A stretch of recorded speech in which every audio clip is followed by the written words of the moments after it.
Hello दोस्तों, कैसे हैं? उम्मीद कर रहे हैं कि ठीक एवं स्वस्थ होंगे। दोस्तों, आज मैं आप लोगों को 5 नंबर वाला क्वेश्चन जो बहुत ही महत्वपूर्ण है और इस प्रकार के क्वेश्चन में आप हमेशा धोखा खाते रहते हैं और आपको बहुत ज़्यादा परेशानी भी होती रहती है। तो दोस्तों, वीडियो थोड़ा लंबा जरूर होगा, लेकिन मैं इस बात की गारंटी देता हूं कि ये सवाल मैं आप लोगों को अच्छे से समझा दूंगा। इसीलिए वीडियो में जरूर बने रहेंगे। सवाल आप देख रहे होंगे कि प्रश्नावली 13.1 है और 7वां क्वेश्चन है, ठीक ना। 5 नंबर में हमेशा ये क्वेश्चन पूछा जाता है, ठीक ना। देखिए, कोई तंबू एक बेलन के आकार का है। कोई तंबू है एक बेलन के आकार का है जिस पर एक शंकु अध्यारोपित है।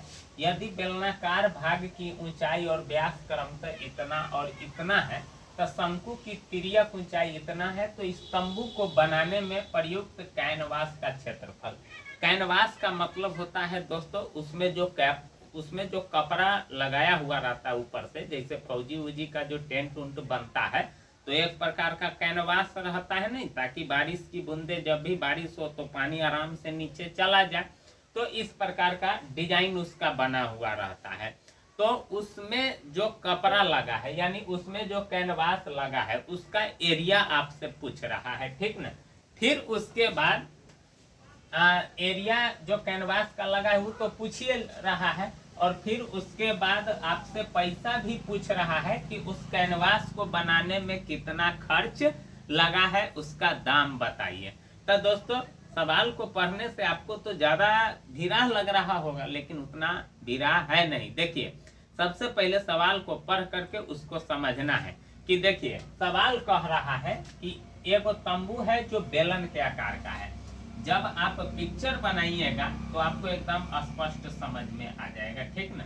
तंबू है जो बेलन के आकार का है। थोड़ा इसको मैं नीचे बनाता हूँ। चलिए, यही बेलन के आकार का है, एकदम स्पष्ट है, देख रहे हैं कि नहीं। ये बेलन के आकार का है।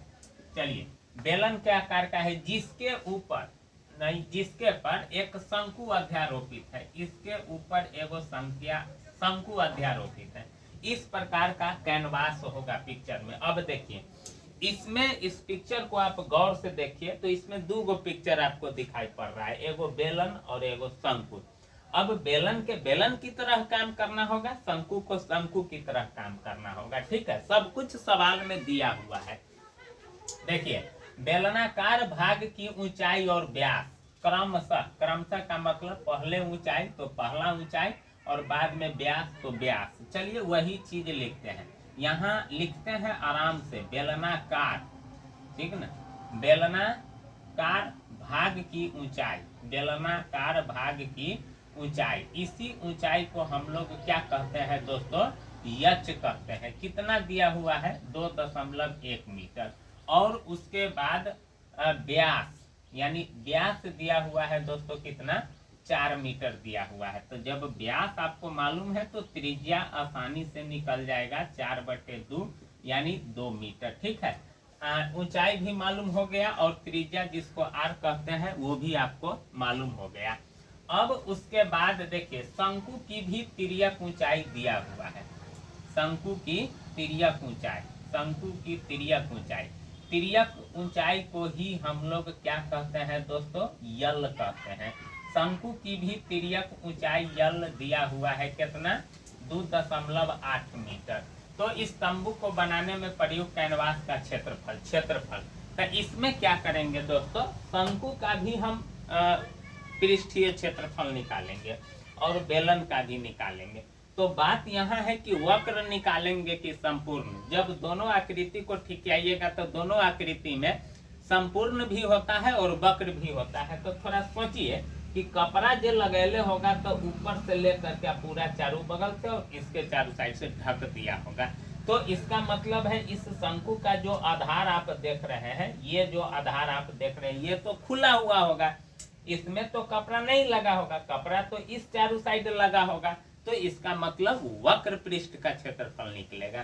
फिर उसके बाद तंबू में भी तो ये जो बेलनाकार भाग है इसमें भी चारों साइड से लगाया होगा, नीचे तो धरती होगा, तो नीचे की तो बात कह नहीं रहा है, तो इसका मतलब है कि इस बेलन का भी क्या निकलेगा, वक्र, और दोनों के वक्र को जोड़ देंगे तो इस तंबू का संपूर्ण पृष्ठीय क्षेत्रफल मालूम हो जाएगा। तो दोस्तों वही काम करते हैं बारी बारी से। तो सबसे पहले बेलन का वक्र पृष्ठ का क्षेत्रफल निकालते हैं। बेलन का वक्र पृष्ठ का क्षेत्रफल दोस्तों ध्यान रखिएगा, एकदम निश्चित है, समझ में आएगा। बेलन का वक्र पृष्ठीय क्षेत्रफल, इसका फॉर्मूला होता है दोस्तों 2πr/h। ठीक है, अब देखिए 2 पाई का मान तो आप जानते हैं 22/7, और r यहाँ अभी आप निकाल रहे हैं कितना 2, और h यहाँ दिया हुआ है कितना 2.1 दिया हुआ है। ठीक है, चलिए अब इसको काटिए, तो काटिएगा तो ये 0.3 मरतबे कट जाएगा क्योंकि 0.2 है।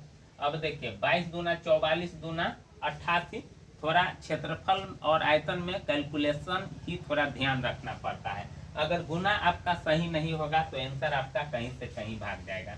तो देखिए 22 दूना 44 दूना 88 में आप 3 से पहले गुना कर दीजिए, तो 3 8 24 और 3 8 24 2 कितना हो जाएगा 26, यानी 264, और दशमलव के बाद एक अंक है तो यहाँ मीटर स्क्वायर आपका आंसर आ गया। ठीक है, तो बेलन का निकल गया। अब दोस्तों शंकु का निकालेंगे, शंकु का वक्र पृष्ठ का क्षेत्रफल। तो शंकु का वक्र पृष्ठ का क्षेत्रफल का फॉर्मूला होता है दोस्तों πr/l। क्या होता है πr/l, तो जानवे करते हैं, पाई का मान होता है 22/7, और r आपका वही है जो इस बेलन का है, वही इसका भी होगा क्योंकि दोनों का आधार तो सेम है। ठीक है, तो πr, इसका r है 2 मीटर, तो इसका भी r हो जाएगा 2 मीटर, और यल शंकु की दिया हुआ है कितना 2.8, तो ये भी कट जाएगा 0.4। अब 22 दूना 44, और 44 में 4 से गुना कर दीजिए, तो 4 चौका 16, 4 चौका 16 1 17, फिर दशमलव के बाद एक अंक है तो यहाँ लग जाएगा। अब एरिया है तो मीटर स्क्वायर। अब देखिए बेलन का भी निकाल लिए, शंकु का भी निकाल लिए, तो अब यहाँ लिखते हैं कैनवास का कुल क्षेत्रफल, कैनवस का कुल क्षेत्रफल, कैनवस का कुल क्षेत्रफल। तो दोनों क्षेत्रफल को हम क्या करेंगे, जोड़ देंगे, तो इसका आया है 26.4 और इसका आया है 17.6 मीटर स्क्वायर। जोड़िए दोस्तों, 6 में 4 जोड़िएगा तो 10, और दशमलव 7 और 6 13, 1 14, 2 1 3 1 4, इतना मीटर स्क्वायर, यानी 44 मीटर स्क्वायर इसका एरिया होगा। ठीक ना दोस्तों, तो अब एगो आंसर तो यही हो गया। अब क्या कहता है कि देखिए इतना रुपये प्रति मीटर स्क्वायर, मतलब प्रति मीटर का मतलब होता है 1 मीटर। 1 मीटर कैनवास जब खरीदता है या लगाता है तो 500 रुपया लगता है। नहीं दोस्तों, यहाँ समझिए प्रति मीटर स्क्वायर की दर से, तो 1 मीटर कैनवास जो होता है, मीटर स्क्वायर का मतलब क्षेत्रफल, तो 500 रुपया, तो 2 मीटर स्क्वायर का 1000, 3 मीटर स्क्वायर का 1500, 4 मीटर स्क्वायर का 2000, मतलब जितना एरिया रहता है उसमें हम 500 से क्या कर देते हैं, गुना कर देते हैं, तो वही काम करते हैं। अब यहाँ लिखते हैं कैनवास की कुल लागत, कैनवास की कुल लागत, कैनवास की कुल लागत, ये सब आपको नंबर लेने के लिए दोस्तों लिखना पड़ेगा। 44 गुने 500, जब 44 में 500 से गुना कीजिएगा तो 5 चौका 20, 5 चौका 20, 2 22, यानी इतना रुपया आपको खर्चा होगा। ठीक ना दोस्तों, ठीक है, फिर मिलेंगे अगले वीडियो में। थैंक यू दोस्तों, धन्यवाद।